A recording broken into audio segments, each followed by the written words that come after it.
In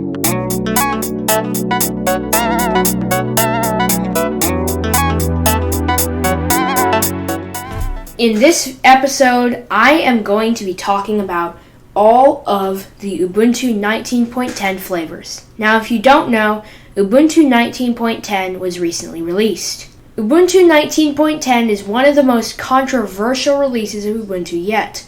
The even heavier pushing of snaps, Chromium and Snap, and possibly most importantly, the partial removal of 32-bit applications from the official repository. This video is a review of Ubuntu 19.10 and its official derivatives, Kubuntu, Lubuntu, Xubuntu, Ubuntu MATE, and Ubuntu Budgie. Now you might ask what I think about snaps, and the truth is, I do not like snaps at all. Okay, I do like snaps for use with the server, but every desktop but Ubuntu proper desktop, and that includes the flavors of Ubuntu, gets the theming wrong except if the app uses -- classic. And there really isn't any advantage besides security, which isn't really an advantage when running regular desktop applications and updates. But if you're running a thing like Chromium, which I'm going to talk about later, updates will come just as soon as snaps and will be just as easy using apt updates. So there really is not an advantage. Snaps are also partially closed source and are completely controlled by Canonical. Other people have wondered about Chromium as a snap. My personal beliefs on this matter narrow down to two things. One, I don't use Chromium, and two, this is ridiculous. This change serves no logical purpose to anyone, and I think Canonical is just doing it to further close the walls of their distribution. How about 32-bit? 32-bit. The 32-bit situation with Ubuntu is annoying, to say the least. Luckily, Ubuntu is still supporting several 32-bit applications that are required to keep this working. Ubuntu and 32-bit is... I don't see any logical purpose why they dropped 32-bit, except to add even more idea to snaps. Although I do see the advantage to it because everything should be moving to 64-bit, and I completely agree. But besides all of that, Ubuntu is still one of the best distributions for newcomers, and because it's open source, derivatives like Linux Mint and Elementary OS are starting to gain traction. Today we're going to be looking at every single version except for Ubuntu Studio, which I had technical difficulties getting to run in VMware and VirtualBox. It just froze right after boot. If anyone is working on Ubuntu Studio and knows about this issue, please update the Ubuntu Studio ISO immediately, because I really want to test this one out. So, the first one that we are going to test out is Ubuntu proper. As you can see, here are the release notes, and you can see everything that happened. You can basically see everything on this table of contents. There's updated packages and Linux kernel toolchain upgrades, which includes Python 3.7, Python 3, and removing Python 2 because Python 2 is obsolete, Ruby 2.5.5, PHP, Perl, Golang, and the cross-compiling. Security improvements. There are many security improvements for this distribution, and that includes snaps, I guess. Then there's GNOME 3.34, which I do like quite a bit. I've been running it on Fedora 31 for quite a while, and it's running fast and well. The Ubuntu 19.10 new features. You can plug in a USB drive or CD or whatever and access it directly from the dock, which I do remember doing a lot in Unity. The new themes, Yaru Light and Dark, are now available. We'll get into the theming later. Sharing videos to your smart TV, and apparently there's a typo here. Adding support for WPA3, and the Chromium browser Snap, which we'll get into. Then, then ZFS or ZFS on root, and NVIDIA, updated applications, and Pulse Audio. There are several different things in the Ubuntu server and different things, but we're going to be focusing on desktop. Now, let's go ahead and start up Ubuntu. First thing that jumped out to me when I got to the login screen is the changed shade of purple. Now, I personally prefer the old shade of purple to this kind of lame new shade of purple, and I honestly do not understand why they've been doing it. I liked when Ubuntu was completely and totally orange, as shown if I bring down the VirtualBox window, like the old VirtualBox Ubuntu logo that's still in the latest version of VirtualBox is what I liked Ubuntu to be like, but it's been moving from yellow or brownish yellow all the way to purple. I can see the natural evolution there. Now that we log in, you can see that in a couple of seconds the desktop will show up, and you can see this is what it looks like.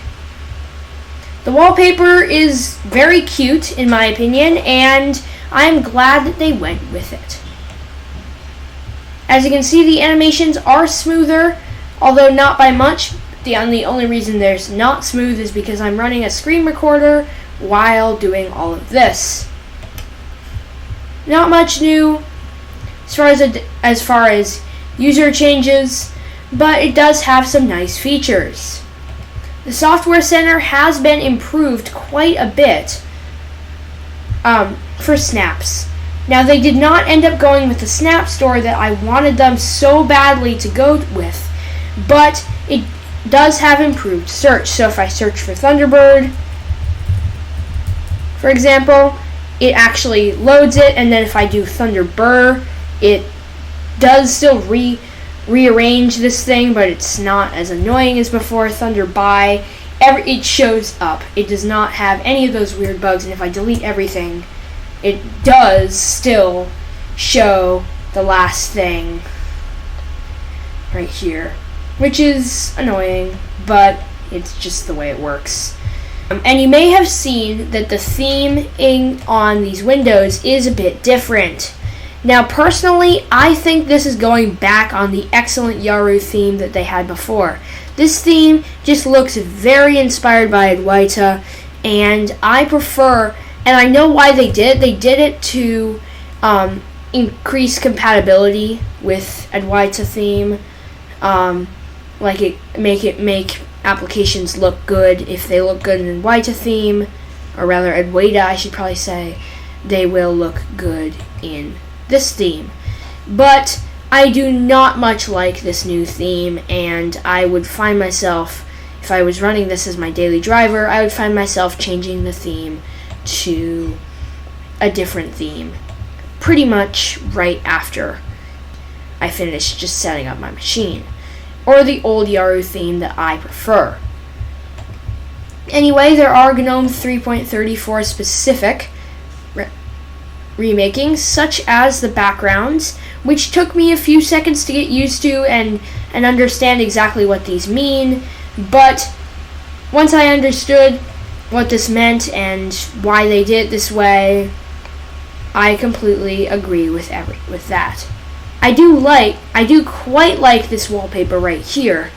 It is now easier to add your own pictures to the background section, sort of like the way it was done in Unity, which I like quite a bit. However, I kind of find it sad that they're still adding features back from Unity after they switched to GNOME Shell in 17.10, which was already 2 years ago.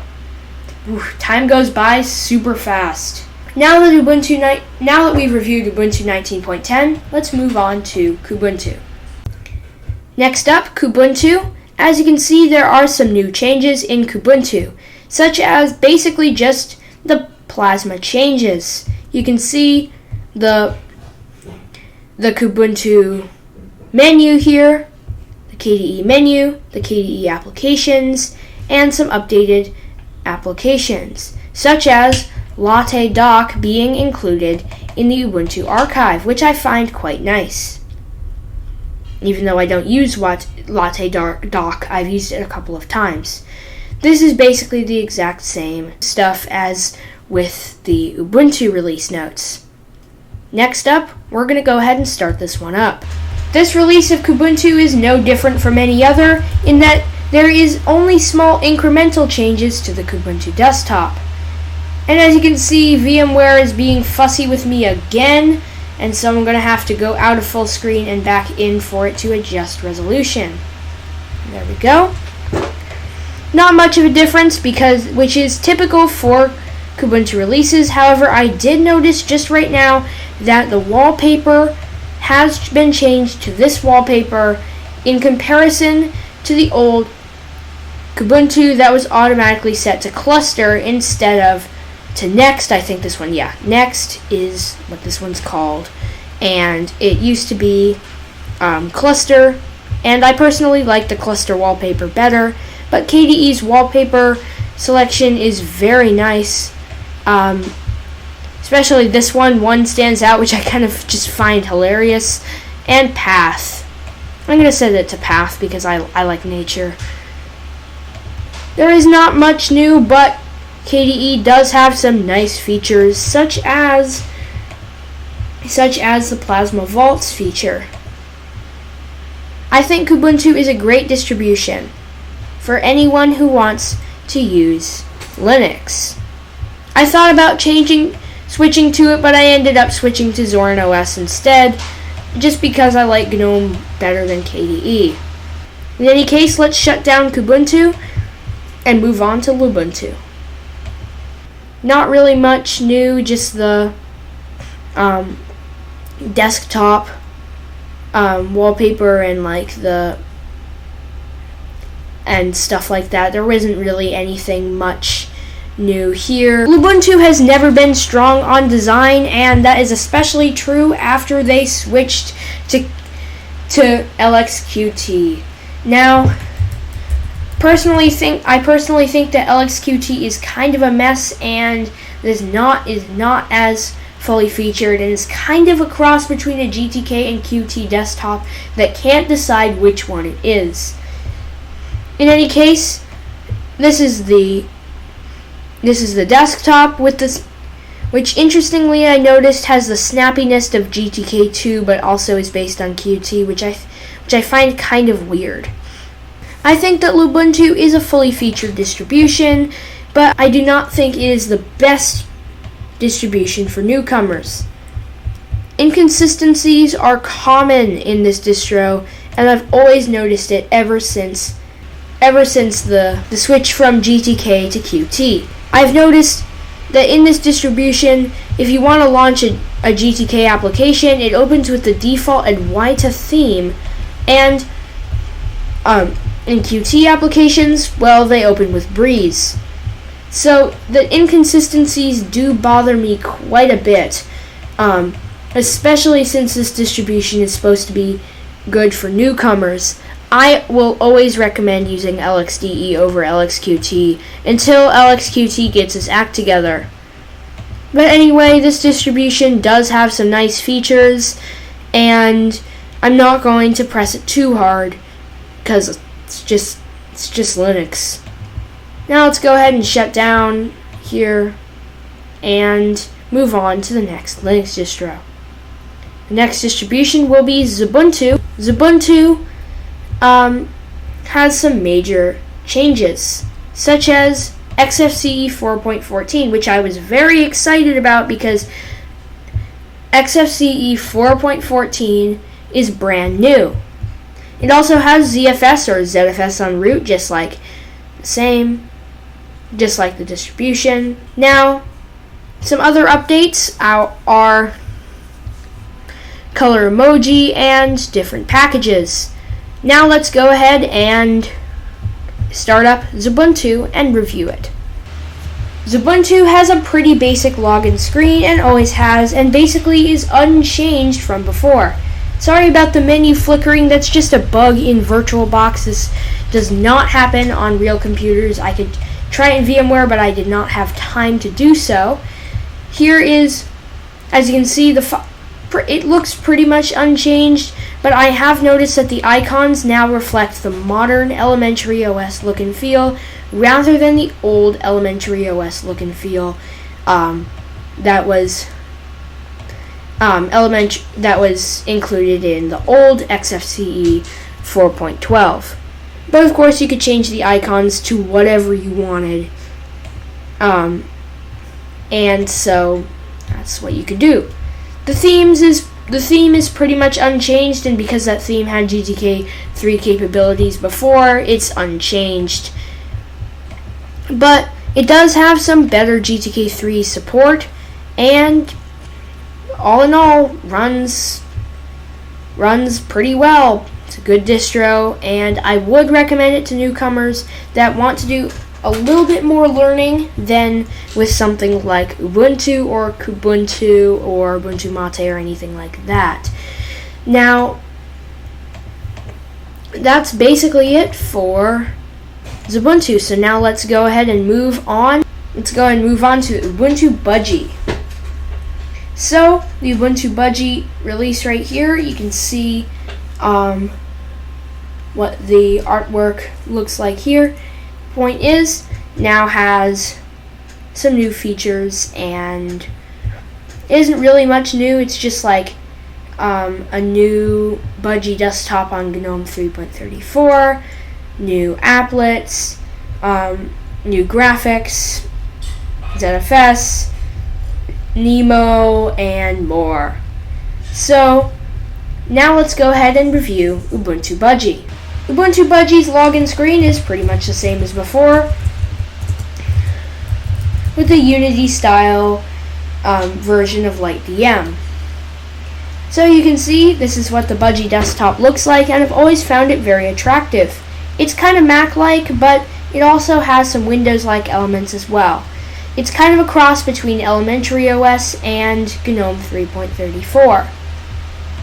So you can see some of the applications that are included, such as the Firefox web browser and the very nice and polished Budgie welcome page. This allows you to do Budgie Software Center, and does it have Flatpak installed by default? I don't know. No, it just opens up this page. I think you'd have to install it manually. Snap Apps, again, probably just opens up Snapcraft, just like that. And I'm not sure if it has a Software Center. Let's see. Yeah, it has a Software Center. It's just the GNOME Software Center. You can see getting started here. We can see we can install other browsers, this is a very nice area right here. You can see, unfortunately, this has not been updated here. Install and snap install do the exact same thing, but snap install does it faster. So it should just say snap install and not even bother with install there, or the other way around. And you can see now the GNOME web right there. Google Chrome, Vivaldi, unfortunately does not include something like Brave. You can see there's also the default settings. You can change the themes, material design, Evo Pop, Plata, Pocillo. You can see pictures of them, and I do quite like all of these themes. That's very nice. Anyway, that's basically it for Ubuntu Budgie, because there was not really much new in this distro, because it's already really good. So now let's go ahead and shut this down and try out Ubuntu MATE, which is the last one on the list. I've already gotten to the last one.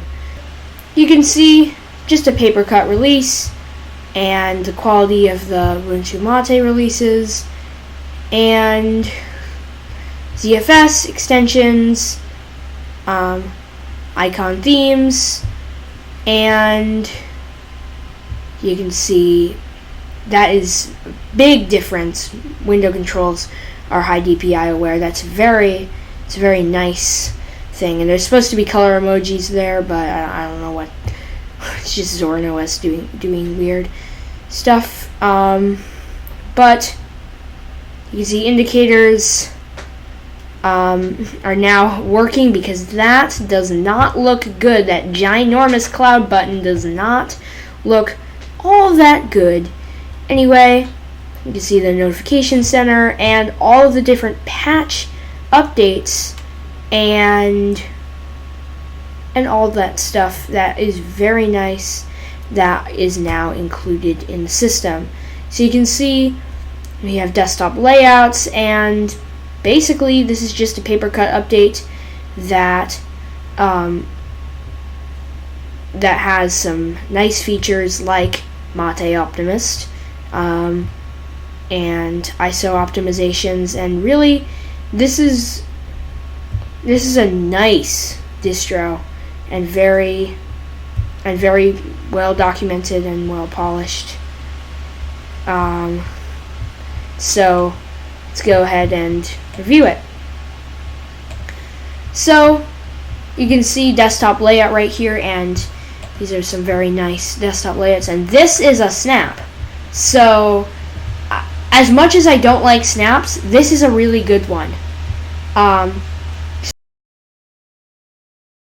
I just like the way that this looks quite a lot, and go to updates and check for updates, install a bunch of screensavers, install Blu-ray support and community wallpapers, and it's just a very nice out-of-the-box experience.